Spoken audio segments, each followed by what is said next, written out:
All right, welcome everyone. Today we're going to do a deep dive into how jazz, an American art form, went global. You know, it's become this worldwide phenomenon, blending with different cultures all over the place. Totally. And we're going to be using excerpts from this podcast called The Yellow Bird as our guide. Okay, cool. So it's really fascinating how jazz is kind of, you know, changed and adapted over time. Right, like a chameleon. Yeah, exactly. It's like it changes colors, but it keeps its essence. You know? Its core.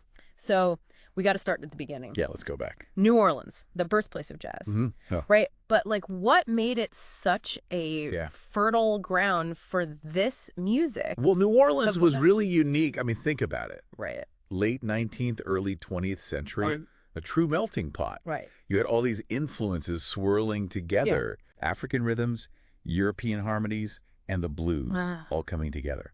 That's such a great way to put it. Yeah. A collision of influences, right? It's not just like blending. Right. It's creating something totally new. Right. It's like alchemy. Yeah. It's like you have the syncopation from West Africa, the rhythms brought over by enslaved people. Wow. And then you layer on the European brass band tradition. Oh, yeah. And then you got that soulful blues born from the experience of Black people in the American South. Yeah. So it's like all these elements came together in this unique environment of New Orleans. Oh, so it's not just the music itself, it's the whole context. The cultural context is crucial. Yeah. It really is. Okay, so that sets the stage, right, Hal? Yeah. For jazz's global journey. Absolutely. By the 1920s, jazz is making waves in Europe. Yeah, particularly Paris. The Yellow Bird mentioned that Paris really embraced it. Yeah, they did. Why Paris, though?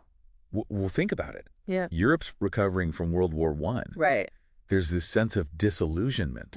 People are yearning for something new, something fresh, something that represented a break from the past. Okay, so they saw jazz as like... And jazz, with its energy and improvisation, really captured that spirit. A symbol of progress. Yeah, absolutely. Liberation, even. Freedom of expression, Yeah. But wasn't it also seen as a little rebellious, maybe even? It challenged the status quo for sure. Yeah. I mean, its improvisational nature contrasted with the formal European musical tradition. Okay, so it was exciting and appealing, yeah, especially to the younger generation. Right. It's like they saw it as modern. Breaking free from them. Breaking free from those constraints, yeah. Yeah. Exactly. That tension is so interesting. It is. Between tradition and innovation. Okay, so jazz is in Paris. It's spreading.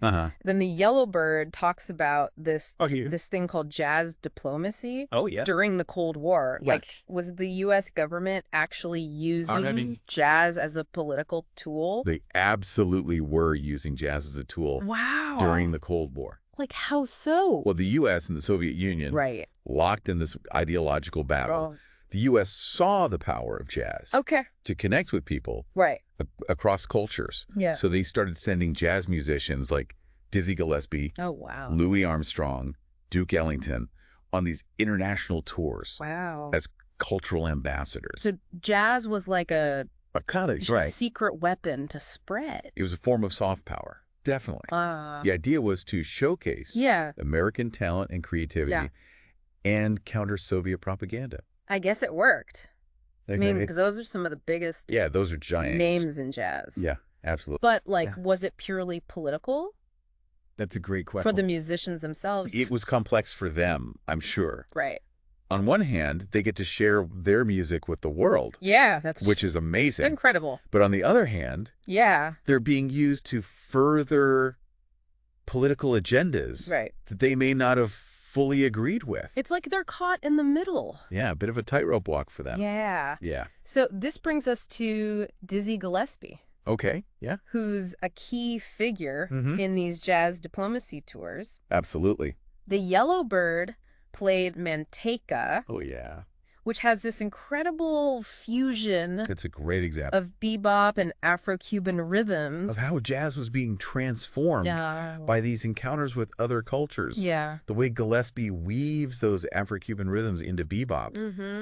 It's brilliant. It's just brilliant. It's such a vibrant piece. It is. You just want to move. It makes you want to dance. Yeah. What I find fascinating is that this fusion with Cuban music wasn't sudden. No, it wasn't. The Yellow Bird talked about this exchange between New Orleans and Havana, going back to the early 20th century. Yeah. Like these port cities. Yeah, there's a lot of back and forth. Have this hidden musical dialogue. Musicians traveled between New Orleans and Havana. Wow. Sharing ideas. So it's not just a one-way influence from Cuba to jazz, but a real exchange. A conversation, a dialogue. Yeah, a conversation between musical cultures, and one of the key figures in this exchange was Mario Bauzá. Mario Bauzá, yeah. A Cuban trumpeter who was crucial in bringing those Afro-Cuban rhythms into jazz. Absolutely. He was a bridge between those worlds. And he played with giants like Cab Calloway. He played with the greats. And Dizzy Gillespie. He was there in the thick of it. Right there, shaping the sound. Absolutely, shaping the sound of jazz. Yes, jazz. Think about the clave rhythm. Yeah. That 5-beat pattern from Afro-Cuban music. Yeah. It creates this tension, this push and pull. And Bauzá brought this concept into jazz. Wow. Adding this whole new layer of complexity. Like adding a... Yeah, there's like a spice to the recipe. Yeah, exactly. And it changes the flavor. It transforms the flavor, yeah. Yeah. And the Yellowbird highlighted how that complexity, that fusion, continues to influence musicians today. It really does. I mean... They played Oye Como Va by Tito Puente. Yeah, Oye Como Va, a classic. And you can just feel that Afro-Cuban pulse. You can feel it, can't you? Carried on through it. That pulse is undeniable. Yeah, it's a testament to the lasting impact of that fusion. Yeah. But the story doesn't end there. No, it does. From Cuba. Yeah. Jazz's journey continues. It goes back to its roots. Back to its ancestral roots. Back to Africa. In Africa. Yeah. And that's what I find so incredible. It's an amazing journey. About this whole journey is how jazz went from this... local to global. Local American phenomenon. And then back to its source. To this global force. Yeah. And then circled back. It's a full circle. To connect with its African heritage. Yeah, and it's a powerful story of cultural reclamation. Yeah. Especially for African-American musicians who were seeking to connect with a heritage that was denied to them. Wow. For so long. That's really powerful. It is. So let's talk about that journey back to Africa. All right, let's dive in. The Yellowbird highlighted Randy Weston and Art Blakey. Two musicians who were deeply inspired by African music and culture. They were drawn to the source. They seemed to be driven by this desire to go beyond just musical inspiration. More than just inspiration. Almost like they were searching for something deeper. Yeah, they were searching for something deeper, absolutely. Yeah. Yeah, a connection to their roots. Yeah. It's amazing how music can be this bridge right between the past and the present and connecting people across time and distance. Yeah, it's powerful. The Yellowbird played Weston's Uhuru Africa. Right. Which was recorded in the 1960s, and it celebrates African independence. Yeah, powerful album. It's powerful, both musically and politically. Absolutely. Did Weston actually travel to Africa for inspiration? Yeah, Weston spent a lot of time in Africa, immersing himself in the music and cultures of different countries. Okay. He was particularly drawn to Morocco. Okay, He lived there for several years. Interesting. And Uhuru Africa, which means Freedom Africa in Swahili, is really a culmination of that experience. Yeah. A celebration of the continent's musical heritage and its struggle for liberation. So it's like he was weaving those stories of freedom and resilience. Yeah, he was weaving them into the music itself. Into the music. The podcast also highlighted Art Blakey. Art Blakey, yeah. The leader of the Jazz Messengers. The Jazz Messengers. And his connection to Africa. Yeah. His music seemed to have this raw energy.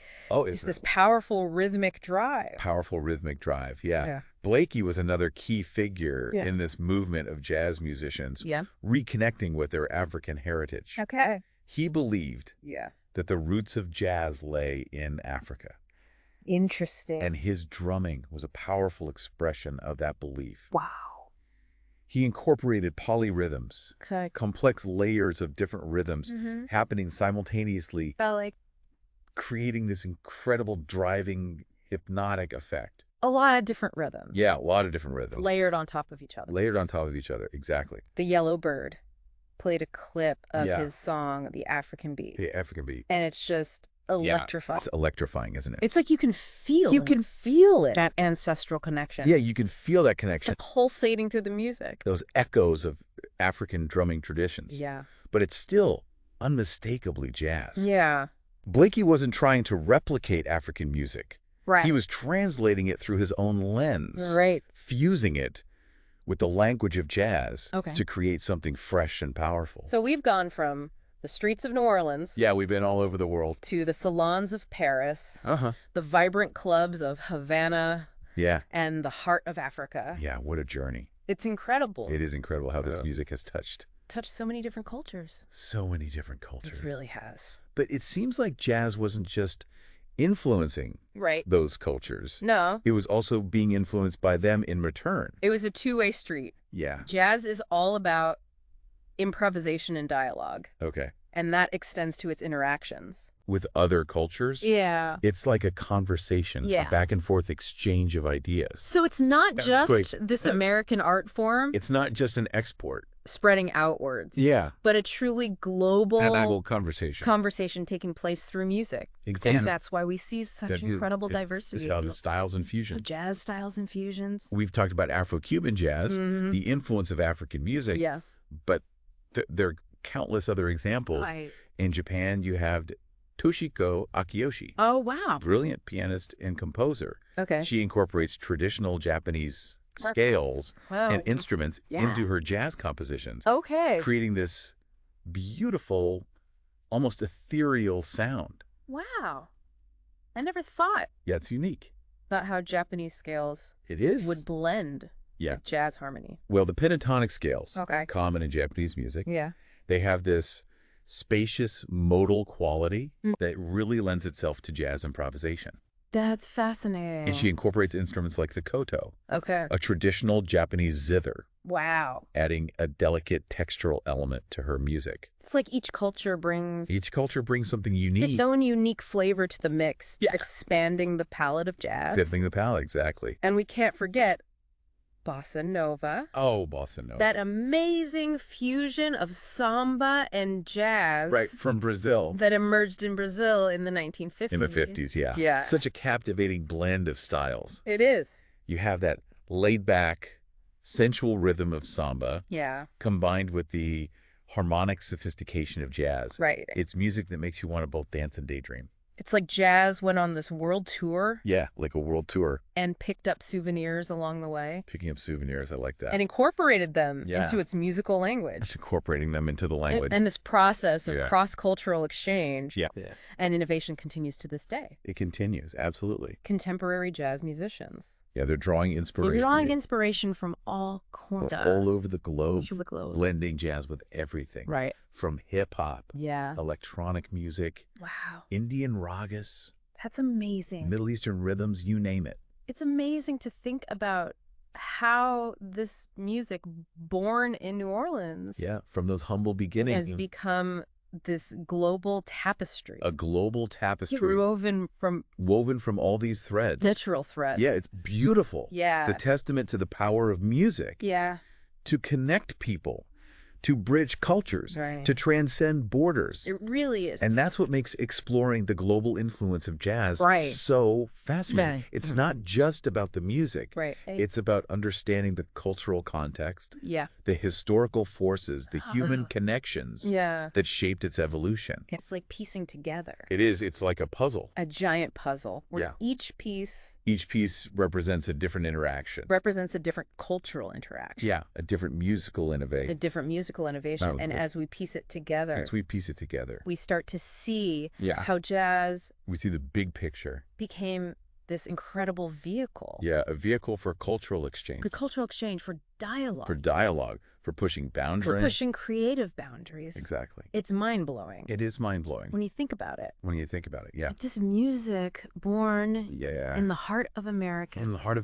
Rooted in the experiences. Rooted in those experiences. Of African Americans. Yeah. Went on to touch. And it touched. So many lives and cultures. Got so many lives around the world. All over the world. And it wasn't just a one-way street. No, it wasn't just one way. Jazz didn't just influence. It was transformed as well. other cultures. Transformed by those encounters. Who's transformed by them, enriching and expanding. The vocabulary. Its own vocabulary. We see that so clearly. We see it in the music.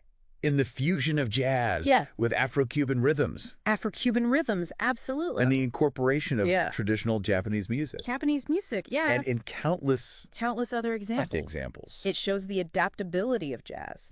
Its ability to absorb new influences without losing its core identity. So what makes jazz that's the question. So uniquely adaptable? What is it about this music? What is it about this music that allows it to blend so seamlessly with other styles? Yeah, that's a great question. What makes jazz so adaptable? It's like it has this magical ability to absorb and transform like a musical sponge. I think it comes down to a few key elements. Okay. First, jazz is built on improvisation. Right. It's not about rigidly following a score. It's about musicians listening to each other, reacting in the moment, and creating something new together. So that openness to spontaneity makes it perfect for collaboration and experimentation. It's like a conversation where you don't know what the next sentence will be. Right. You're building on each other's ideas. And secondly, jazz has this infectious rhythm. Rhythm and groove. Yeah, the groove is essential. Think about it. It's music that makes you want to move. Absolutely. To feel the beat. It's visceral. You feel it in your body. Right. And that rhythmic drive translates well across cultures. Okay. It becomes this universal language that speaks to something deep within us. It's like a heartbeat. I love that. It connects us all. A heartbeat that connects us. Regardless of language or background. Beautiful analogy. And lastly, don't forget. We can't forget the blues. Jazz is rooted in the blues. It's a music of deep emotion and expression. And that emotional depth gives it a universality that transcends cultural boundaries. So it's this combination all of those things together. Of improvisation, rhythm, and emotional depth. Exactly. That allows jazz to connect with people. That's the magic formula. On such a fundamental level. It's the human connection. And that makes it so adaptable. Absolutely. And open to blending. It's always open to new possibilities. With other musical traditions. That's the beauty of jazz. Precisely. And that's why we see jazz thriving all over the world today. That's true. From bustling cities to remote villages. It's a music that's constantly evolving. Right. Constantly being reinterpreted. It's like this never-ending conversation, global exchange of musical ideas. And cultural influences.